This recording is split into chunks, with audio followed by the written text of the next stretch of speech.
నమస్తే మిత్రమా. భారతీయ సంస్కృతిలో ప్రతి పండగ వెనక ఒక పరమార్థం ఉంటుంది. కానీ సంక్రాంతి చాలా ప్రత్యేకం. ఎందుకంటే ఇది మనుషులు మాత్రమే జరుపుకునే పండగ కాదు. సూర్యుడు, ప్రకృతి, పశుపక్షాదులు, చివరికి చనిపోయిన మన పూర్వీకులు కూడా భాగమయ్యే అద్భుతమైన సందర్భం ఇది. భోగి మంటల వెనక ఉన్న హెల్త్ సీక్రెట్ ఏంటి?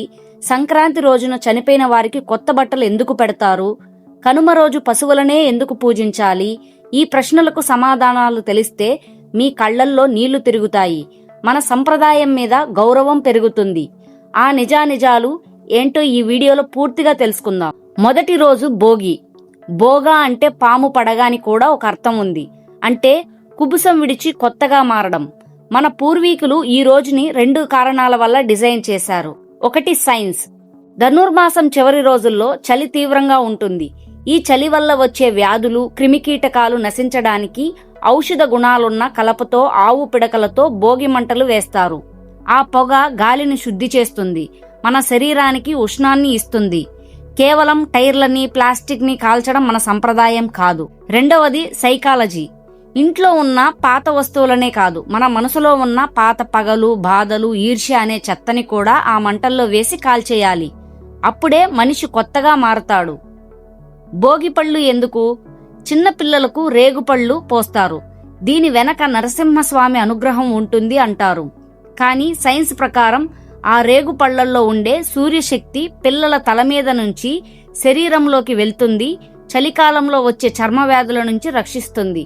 ఇది పిల్లల కోసం చేసే పండగ అని కూడా. ఇక రెండవ రోజు మకర సంక్రాంతి. ఇదే అసలైన రోజు.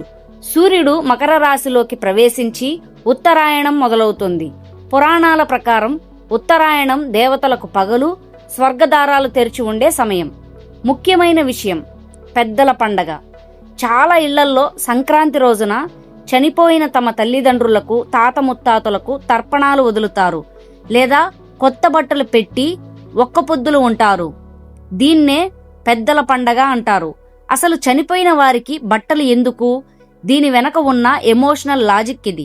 మనం ఈ రోజు అనుభవిస్తున్న ఆస్తి, పేరు, ఈ శరీరం అన్నీ మన పూర్వీకులు మనకి ఇచ్చిన భిక్షే. సంక్రాంతి అంటే పంట చేతికి వచ్చే సమయం. అంటే లక్ష్మీదేవి ఇంటికి వచ్చే సమయం. మనకు ఇంత ఆనందాన్ని, ఆహారాన్ని ఇచ్చినందుకు కృతజ్ఞతగా మనం తినే మొదటి ముద్ద, కట్టుకునే మొదటి బట్ట, మనల్ని విడిచి వెళ్లిన మన పెద్దలకు సమర్పించడం మన ధర్మం. మానసికంగా వారు మనతోనే ఉన్నారు, మన ఆనందాన్ని చూస్తున్నారు అనే నమ్మకమే ఈ ఆచారం. వారి ఆశీస్సులు ఉంటేనే వంశం వృద్ధి చెందుతుంది అని శాస్త్రం చెబుతుంది. అందుకే కొత్త బట్టలు పెట్టి వారికి ఇష్టమైన వంటలు చేసి గోవులకు లేదా ఆ ఇంటి వాళ్లే తింటారు. ఎందుకంటే పితృదేవతలు ఆ రూపంలో వచ్చి తింటారని నమ్మకం. ఇది మూఢనమ్మకం కాదు మిత్రమా, ఇది కృతజ్ఞత. వేరుని మర్చిపోయిన చెట్టు, పెద్దలను మర్చిపోయిన కుటుంబం ఎప్పటికీ నిలబడదు. ఇక మూడవ రోజు కనుమ. దీన్ని పశువుల పండగ అంటారు. రైతుకి పొలంలో కష్టం వచ్చినప్పుడు భుజం కాసేది సొంత మనుషులు కాదు, ఆ మూగజీవులే. సంక్రాంతి నాడు పంట ఇంటికి వచ్చిందంటే అందులో సగం కష్టం ఆ పశువులదే. అందుకే ఈ రోజు వాటిని అందంగా అలంకరించి, పూజించి వాటికి ఇష్టమైన ఆహారాన్ని పెడతారు.